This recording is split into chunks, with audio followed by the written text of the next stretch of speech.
Next on Watch the Damn Tape, we're going to get into Friday night's action from Unrivaled Basketball.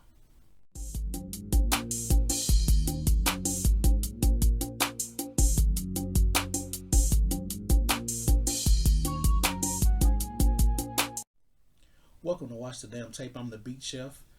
Hit that like, that share, that subscribe button. Hit that bell to get notified when I drop my next video. New subscribers, thank you for watching. I hope you enjoy the show. Old subscribers, thank you for helping me build this platform and continue to push out this content. Let's get into Friday night's action. The first game on the slate was the T.U.S.S.L.E versus the Phantom. The T.U.S.S.L.E get the win 88-62. They improved to 4-7. The Phantom dropped to 3-8. This one was ugly. This was ugly. This was ugly. This was a poor shooting versus probably one of the better shooting games in Unrivaled. The T.U.S.S.L.E shot 60% from the field. The Phantom shot 41%. The Phantom shot 6 of 20 from behind the arc for 30%. The T.U.S.S.L.E shot 45% from 3, 9 out of 20. And that was pretty much the game. That was the tell of the tape. One thing I've noticed about Unrivaled, and I don't like, and I blame Steph Curry for this, and Steph Curry's greatness.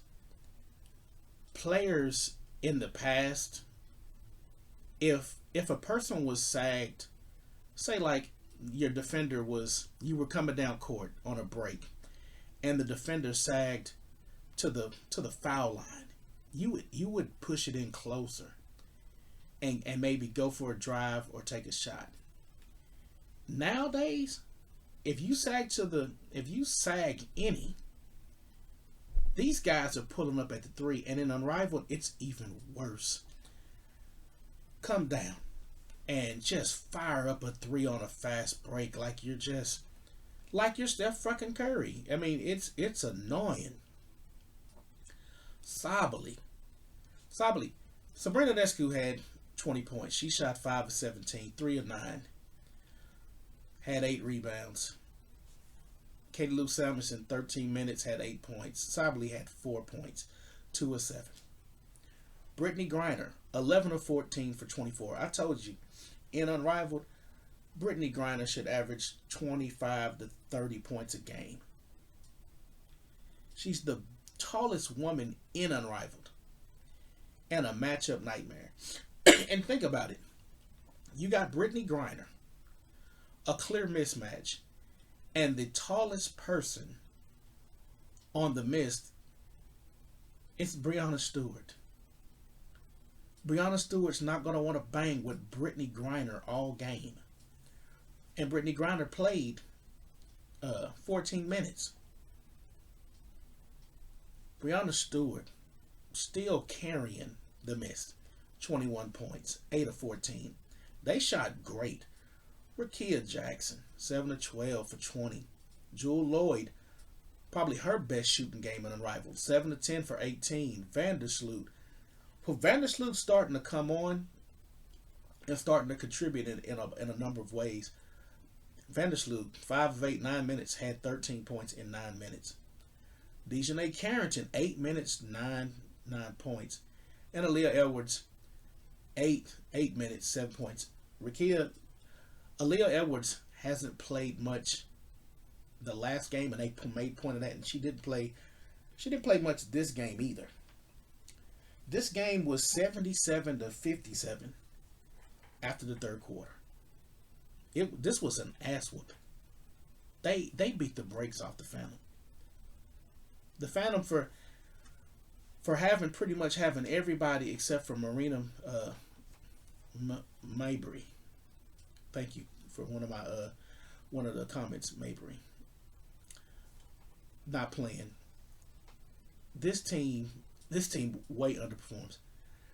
Satu, they call it a unicorn. They should call her a horse and a unicorn, because a horse don't have a horn, and when Sabali has her horn, she could play. When she doesn't have a horn, she's a horse. So it just depends on which one you get. Tonight she was a horse. And her game is so inconsistent, it's annoying to watch her play. blowing layups. That alone drives me freaking nuts with this league. But this one just was piss poor shooting, and a lot of turnovers. A lot of turnovers. A lot of just lack of execution by the Phantom, and their team's pretty much been together intact. They haven't had a whole bunch of you know relief players and stuff like that. It's been these guys consistently. Natasha Cloud didn't show up. Natasha Cloud was 1 of 10. 1 of 10, but she wants more money and all this social activism. Shut up. It clearly affected you this week. 1 of 10, and she's been one of the more consistent players. Her and Brittany Sykes, I've been applauding them for how they've been coming off the bench balling for their teams. But the Phantom got their ass whooped. It was an ugly game. We'll get into that other game next, that Vinyl game. The Vinyl and the Laces. Vinyl get the win 64-63. The refs in this game. The refs. The refs the refs did a great job of controlling the pace of play, and the Laces did a great job of just playing wacky, weird basketball.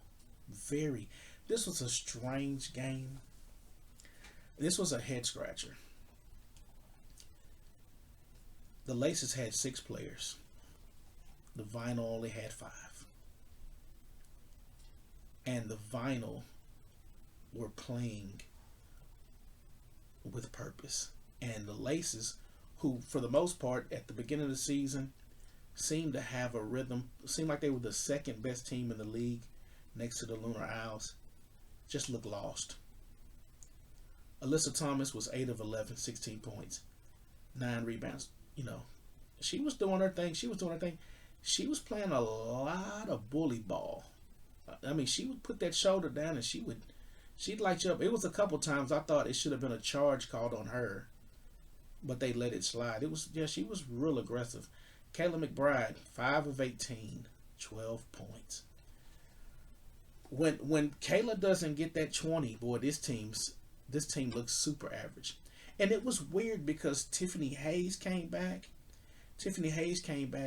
3 of 11, 11 points. Jackie Young was the bright spot tonight. 5 of 7, had 16 points, but was 3 of 4 from 3-point line. Whenever they needed a big momentum swing to stop a run, Jackie Young would provide it. Jackie Young played real good this game. Real good. Natisha Heidemann, 7 minutes, 4 points. Stephanie Dolson, I'm surprised, didn't start, and that's very weird too, that they started Hayes, just coming back. And Hayes hasn't played in a number of games with that, whatever, I think it was a concussion, maybe. They don't really get too into the injuries. Benasia Laney Hamilton couldn't play, I guess because, they were back at full strength. And I think that's what was really missing. I mean, Benasia, since she's came and played for the Laces, she's actually gave them a lot of quality minutes and got them some scoring. Of course, Kate Martin didn't play. Ryan Howard, 9 of 21, 24 points. Didn't shoot well from 3, 2 of 8. They didn't shoot well as a team, period. Really, in the game, to be honest. It's just the Laces were just so discombobulated that it's almost like the Vinyl don't take basketball serious at times, especially Ryan Howard. And Lisa Leslie did call that out in the game. She said, like Ryan Howard doesn't seem like she's taking it serious. And then all of a sudden Ryan Howard stepped up and did. It was very weird how it just happened in sync. De'Erica Hamby had 17, 6 of 11. Jordan Canada, 4 of 15. Jordan's good for 9 to 10 points a game. 4 of 15, 10 points. Ray Burrell was 7 points. Ray Burrell's greatest gift is energy. I mean, causing turnovers, got a steal, got a block. Aaliyah Boston, 12 minutes, 6 points. 2 of 3. Aaliyah Boston, if you didn't know it, Aaliyah Boston uh, is shooting up. She's shooting 52% from the field. You wouldn't know it just by watching her play. There was a there was a time where Aaliyah Boston was getting guarded by Alyssa Thomas and wasn't aggressive. Held the ball down low, uh, and I think she got it swatted by Thomas. It was very funny. Uh, she did hit a nice jumper. She hit a nice 17-footer. Got the ball off the dribble. I mean, and just went up with went up with purpose. Hit a nice jumper. Hit a nice jumper over Stephanie Dawson. But Aaliyah Boston ain't it. I'm sorry. I'm sorry, folks. I mean, she had 10 rebounds, but in this league, rebounding is pretty much overrated. It's an overrated stat. I mean, they're gassed. If and as many threes as they shoot in this league, there's long rebounds, and some of these bigs can just go get them, like Angel Reese. Aaliyah Edwards goes and grabs rebounds like that as well. It's not that serious. I'm more focused on their shooting percentages because if you get a couple shots, you can score points, and then two, the points are misleading as well because free throws are worth 2 points. So, I mean, you could pad your stats with with free throws. So it ain't all that. I mean, give me somebody that shoots like Alyssa Thomas, 8 of 11 from the field, and 16 points. No free throws, no 3-pointers. All her points came from shots, whether it was layups, jumpers, whatever. You could see that. Sorry. It is what it is. This game was the Laces at the end of the third. They made a hell of a run. It was like a 10-3 run to end the third. The third ended up 53. It ended up being 53-48 at the end of the third.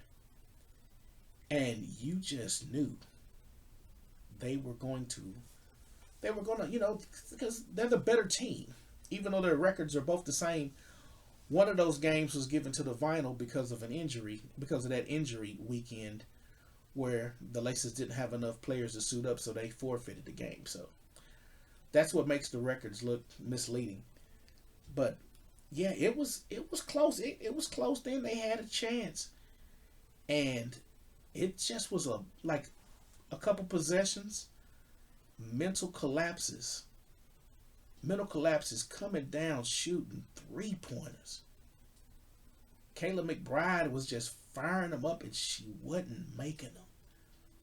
Kayla McBride's been a 20-point scorer for the most of Unrivaled.